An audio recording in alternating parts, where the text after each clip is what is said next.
हमारी बहू राधिका गांव में हॉस्पिटल में नर्स का काम करती है। बस हम दोनों में दोस्ती हो गई और हमने शादी कर ली। राधिका, माँ के पैर छू। अरे चल हट नालायक।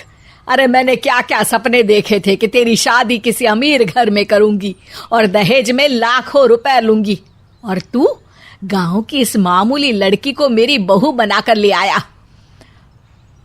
लेकिन बेटे की जिद के आगे सुनीता देवी मजबूर हो जाती है। राधिका सुनीता देवी को फूटी आंख भी नहीं भाती थी। तुम चिंता मत करो भाग्यवान, हम दोनों मिलकर अपनी बहू को इतना सताएंगे कि वो हमसे तंग आकर ये घर छोड़कर चली जाएगी। फिर हम अपने बेटे की शादी किसी बड़े सेठ की बेटी से कर देंगे, ठीक है? अगले दिन सुनीता देवी अपने बेटे का कमरा साफ कर रही होती है। तभी बहू के सामान में उसे एक बड़ी बड़ी मूंछों वाले आदमी की तस्वीर दिखाई देती है और उसके कंधे पर एक बड़ी सी बंदूक टंगी होती है। तस्वीर के नीचे लिखा होता है डाकू मंगल सिंह। ये किसकी तस्वीर है बहू? ये मेरे पिताजी की तस्वीर है। बस फिर क्या था। ये सुनते ही सुनीता देवी के हाथ पैर कांपने लगते हैं। वो भागती हुई सीधा अपने पति के कमरे में जाती है। अरे गजब हो गया जी, गजब। अरे क्या हो गया भाग्यवान? हमारी बहू एक मशहूर डाकू मंगल सिंह की बेटी है। हे भगवान, अब क्या होगा? क्या कहा? डाकू मंगल सिंह? अरे मर गए रे। सुना है वो तो बड़ा ही खतरनाक डाकू है, मारता ज्यादा है गिनता कम है। लोग पुलिस वाले भी उसके नाम से कांपते हैं। अरे सुना है वो तो हर हफ्ते 2-4 लोगों का ऊपर का टिकट कटवा ही देता है। हे भगवान, अब हम क्या करेंगे?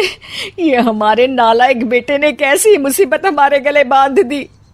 हाँ वो तो है, अगर हमने बहू को जरा भी तकलीफ दी तो उसका बाप मंगल सिंह हमें गोली से उड़ा देगा। अब जो मैं कहता हूँ उसे ध्यान से सुनो। तुम बहू से बिल्कुल घर के काम मत करवाना, और ध्यान रहे उसे किसी प्रकार की तकलीफ नहीं होनी चाहिए, समझ गई ना? और ऐसा ही होता है। अगले दिन सुनीता देवी रसोई में खाना बना रही होती है कि तभी, ये क्या माँ जी, मेरे रहते आप खाना बना रही हैं? चलिए हटिए, मैं खाना बना देती हूँ।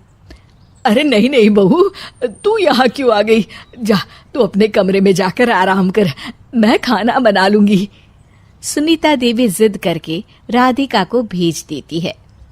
फिर एक दिन, अरे फर्श पर कितनी धूल जमी है, माँ जी देखेंगी तो नाराज हो जाएंगी, मैं अभी यहाँ पोछा लगा देती हूँ। राधिका जैसे ही पोछा लगाने लगती है कि तभी उसके ससुर की नजर उस पर पड़ती है। बंसीलाल भागता हुआ वहां आता है। अरे नहीं नहीं बहू, तुम ये क्या गजब कर रही हो? बहू तो बेटी समान होती है और हम ना अपनी बेटियों से काम नहीं करवाते।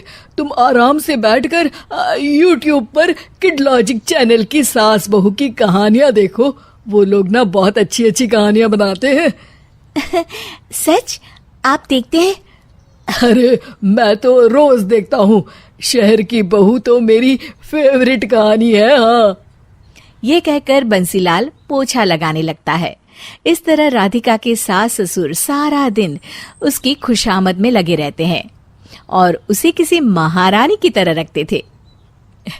कैसा लगा बहू? पिज्जा टेस्टी तो है ना? अच्छा, मीठे में क्या खाओगी बोलो तो? माँ जी, मुझे तो काजू कतली बहुत पसंद है और उसके बाद 1 गिलास लस्सी मिल जाए तो मजा आ जाएगा। ये सुनते ही सुनीता देवी अपने पति को कोहनी मारते हुए कहती है, अरे सुना नहीं बहू क्या मांग रही है?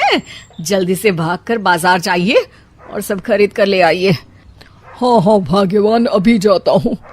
राधिका की तो 5 उंगलियां घी में थी। वो तो अपने ससुराल में मजे कर रही थी। दूसरी तरफ राधिका की सास उसके लिए कभी नई साड़ी खरीद लाती तो कभी उसके लिए नए गहने बनवा देती। फिर एक दिन डाकू मंगल सिंह अपनी बेटी राधिका से मिलने अपने आदमियों के साथ आता है। उन सबको देखते ही राधिका के सास ससुर डर के मारे कांपने लगते हैं। मर गया रे, डाकू मंगल सिंह तो सच में कितना डरावना दिखता है, ऊपर से इतनी बड़ी बंदूक लेकर घूमता है। कैसे हैं समधी जी? क्या हुआ? आप इतना घबरा क्यों रहे हैं? और आपको इतना पसीना क्यों आ रहा है? आपकी तबीयत तो ठीक है ना?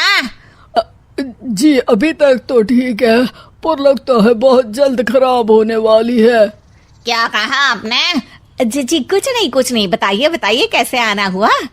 दरअसल आज आपके शहर में हमारी नाटंकी मंडली का प्रोग्राम है, तो इसी बहाने सोचा बेटी का ससुराल भी देखता चलूं।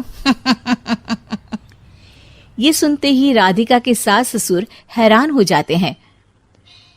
क्या कहा? आप नौटंकी में काम करते हैं? हाँ माँ जी, पिताजी डाकू की एक्टिंग बहुत अच्छी करते हैं। उन्हें तो कई अवार्ड भी मिल चुके हैं। और ये बंदूक, ये तो असली लगती है। तभी राधिका के पिताजी अपनी नकली मूंछ निकालते हुए कहते हैं, इस मूंछ की तरह यह बंदूक भी नकली है। ये तो छर्रे वाली बंदूक है। इससे तो मैंने आज तक चिड़िया भी नहीं मारी। और खोदा पहाड़ और निकला चूहा। इसका बाप तो मामूली नौटंकी वाला निकला, और हम इससे डर कर बहू की नौकरों की तरह सेवा कर रहे थे। आपने सही कहा जी। इसके पीछे मेरे कितने पैसे खर्च हो गए, और काम कर करके मेरी तो कमर टूट गई सो अलग। अरे बहू, तूने अपने पिताजी के बारे में हमें पहले क्यों नहीं बताया?